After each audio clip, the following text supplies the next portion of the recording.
Fellow. I am Kate Daudy. I am a fellow here at the Institute of Ideas and Imagination. I'm a visual artist, passionate about swimming, and I recently did a swim that for me was very important, where I crossed the Hellespont, which was not a particularly great achievement. It is not like swimming the channel, but it was a big thing for me.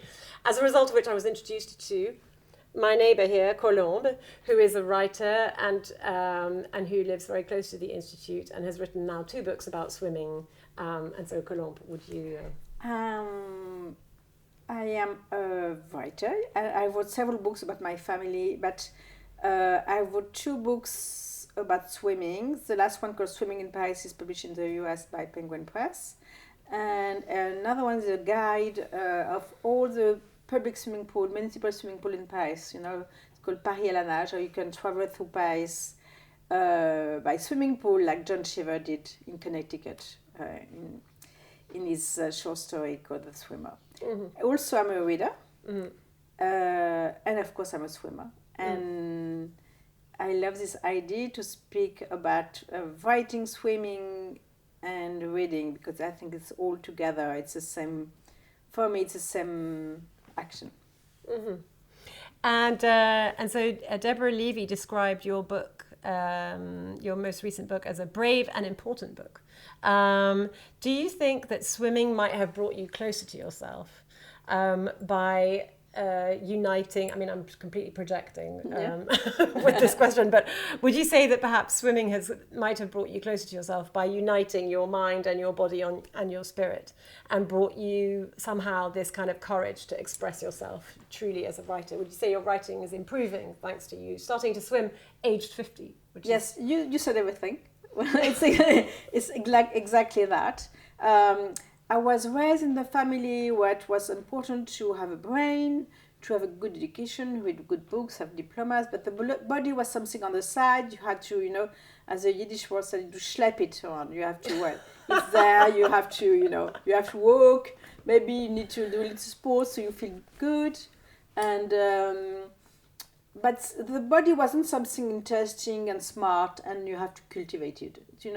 A sport was for I don't know. Talking about sport was for dummies, so there was something like that in my family. So I was raised without a body.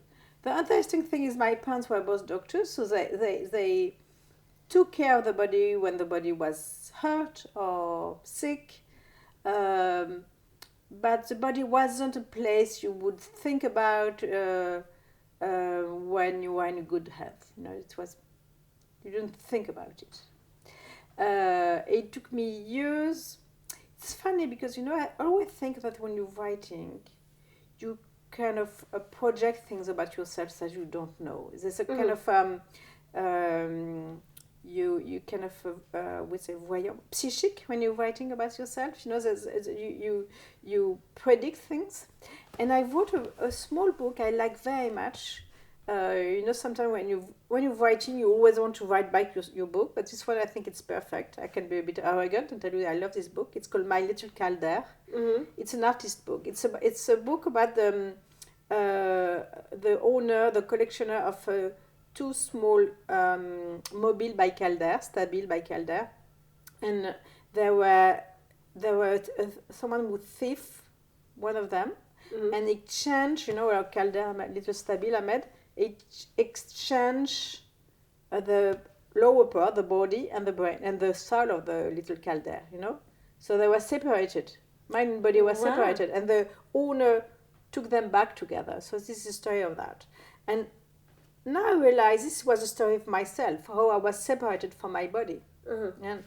And it took me years to understand that, and this went through a difficult time in my life, a breakup, with a lover, and he was a swimmer. So maybe I went swimming as a way to ruin it for himself, with himself, to that he would fall back in love with me. It didn't happen, but in the pool, I learned I have a body, and that my body is quite smart and interesting, and I should listen to him, and he would help me, and he would give me a strength I didn't know I have. And you were saying also that in your conversation with Deborah Levy the other day that you've started to move further away from the shore now that you're becoming more confident with your swimming. What do you, where do you think that comes from? You know, there's a phrase in a book by a French novelist I like very much called Valérie Zinati.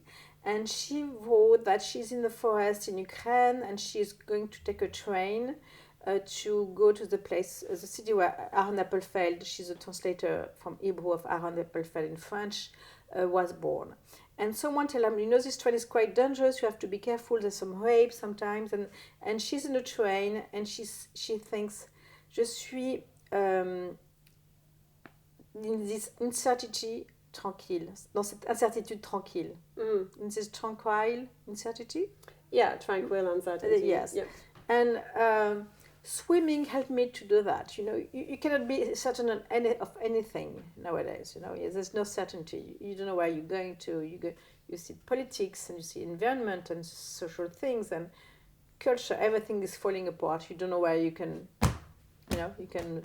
stay, and you have to accept that. And so when I'm swimming, you know, on the water, when you go swimming in the sea, suddenly, you know, you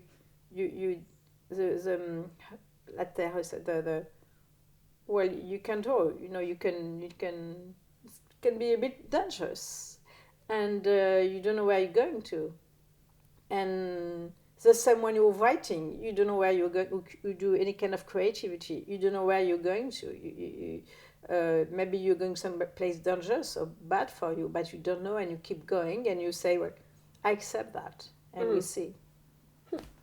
Do you use your swimming for ideas? So I was thinking about Paul Dirac, who I greatly... Well, I can't say I admire Paul Dirac, but I find an interesting person. And he said that his discoveries came to him like, quote, exquisitely carved statues falling out of the sky one after another. Do ideas come to you while swimming? And if so, in what form? Yes, you know, when you're a creative person, an artist, a writer, a visual artist, sometimes you're stuck, you know, you like to go forward, you agree that you go somewhere which is maybe bad, but you're stuck because maybe you're afraid of something, or maybe, well, you just don't know, you have no idea. So I go walking or swimming, and then, you know, in the flow, you don't think anymore, and I think I'm not a writer who think before I'm writing. You know, I'm not elaborating like a theory of what I'm writing before I'm writing. I'm just writing. You know, I go there every time. You never think, today I'm going to do chapter yes, 12. Of course, I have an idea. I have a project. I have a general project. I want to write about that. But if I'm sticking to my project and the idea I have at the beginning until the end, and it happens on some of my books, I did what I wanted to do, and usually the book now I regret them. You know? Really? Yes. They're not. I feel exactly the same. Yeah. I feel like anything I try to do doesn't work, or it brings me things that I shouldn't get. Yeah. And we have big arguments in my, obviously don't have big arguments, but we have arguments in my studio about when I don't want to try to do things that don't come my way, because I feel like the stuff that is going to come my way will come my way, and that I'm working hard as it is and doing the best I can. And so therefore I shouldn't try to, I don't know what, I can't think of another thing, get this great award or whatever. It's just like things will just come. Right. And so so you feel the same with your writing, and perhaps not with your swimming, because you talk also about how your swimming, you're trying to keep it very clean and neat and minimal, which is something that had never occurred to me at all until Saturday. Like in my life, I'm just swimming to have a nice time. Do you know, I never thought of getting anywhere or doing anything. But you have spoken frequently about how you swim with a purpose. And even your style has a purpose, and that this has affected your writing and your thinking almost. Yes. Well, I have when I'm writing, I have this idea, and I don't know how I will do it, But the only thing I want really, is that my writing is being flawless, liquid, crystalline, easy, evident, natural. That's what I want. I don't know what I'm going to write about, what's going to happen in the book, what the character, what the narrator will say or happen to him. This I don't know. I have to, but I know that I want the writing to be like clear. And this is swimming helps me because I took a lot of lessons, and what I understand about swimming, it's like an art of laziness, I would say, maybe kind of laziness, because you learn to remove everything which is useless. Every little gesture, every little move, every little effort is not going to move you forward. And so there's a kind of laziness, because of that, everything has a purpose. And I want the same in my writing. I want to remove every comma, every word, every sentence, every paragraph who doesn't move the book forward. It should be like that. So voila. Amazing. Have you studied hydrodynamics? I didn't study hydrodynamics, but I see what you mean. It's what I think I'm trying to apply in my swimming. This way of that every gesture should help you to move forward. That you don't make an effort which is not in use to go faster. I'm not trying to go faster. I'm not like I'm going to swim very fast, but because I understand the law of hydrodynamics, I make an effort to leave my hands very relax when I'm out of the water, because I know it's useless to make an effort there, and I need the effort when I'm under the water. I see when I'm in the lane, I'm not a very impressive person, and I'm not so young, I'm not very tall, and I have big shoulder. But when I'm in the lane, I swim much faster than many of the other swimmers. So I like it, because I'm. You see sometimes this big guy, a woman with big shoulder, because I'm so much effort, because they're so brutal in the water, because I don't know what they do. They slap the water, which is useless when you're swimming, but they show their force. They don't go very fast, and I go faster. So you're a bit competitive about swimming.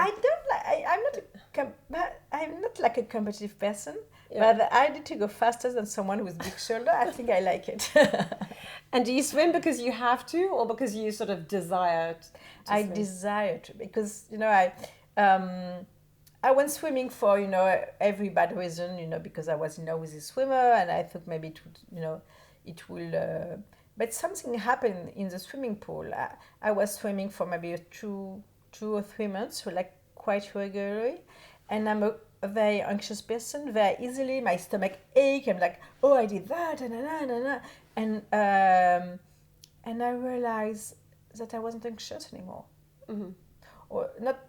Well, my anxiety level went very much down, and that to go swimming for me was the same effect as having a drink of champagne with some nice friends. You feel relaxed, you're happy, you're laughing, and life is nice. And swimming is the same effect. But now you have to speak about swimming too. I thought you were going to. Yeah. But you've always been a swimmer. Yeah. All your life. Can you tell me your history as a swimmer? And how it helps you as an artist? I would say that for me, swimming is something that I've done since I can remember, and for me, I'm very interested in your swimming, because we swim in we have nothing in common. Okay. Which is really interesting. So I swim because I go and lie under a tree and look at the lights on the leaves or something like that. It's my home, really, swimming. And so I swim every other day in London, and then I swim very long distance. I mean, not extremely long distances, but I swim for like maybe 3 or 4 or 5 hours a day on holiday, just like you'd go for a walk or something like that. And for me, it's not so much, it's not got really very much that I'm aware of to do with my mind. It's just really it's my home. So I see water as a means of connecting with the universe, like praying or meditating, as you say. And so at the moment I'm not swimming. I'm taking swimming lessons, which are really hardcore, with this huge man in a tiny pool, which I think that your friend might enjoy in London. So swimming in a pool that is the size of, a bit bigger than the table. If you put the dining room table there, I can't imagine. I'm not good at describing, but let's say 2 meters by 5, with a big strong wave machine, and then there's 5 cameras. And this man is trying to teach me how to swim the crawl, because I like to swim long distances outdoors, not so much in the pool, although I do like swimming in the pool. And he is going to teach me to swim the crawl. The reason why I want to swim the crawl is because I'm going to swim this big race in Bolivia in May 2026. I'm going to swim the Bosphorus and the Hellespont again this summer. But this race I'm going to do in Bolivia is quite a sort of big deal, actually. Not like the Bosphorus and the Hellespont, which are a big deal for me, but like not just in the world.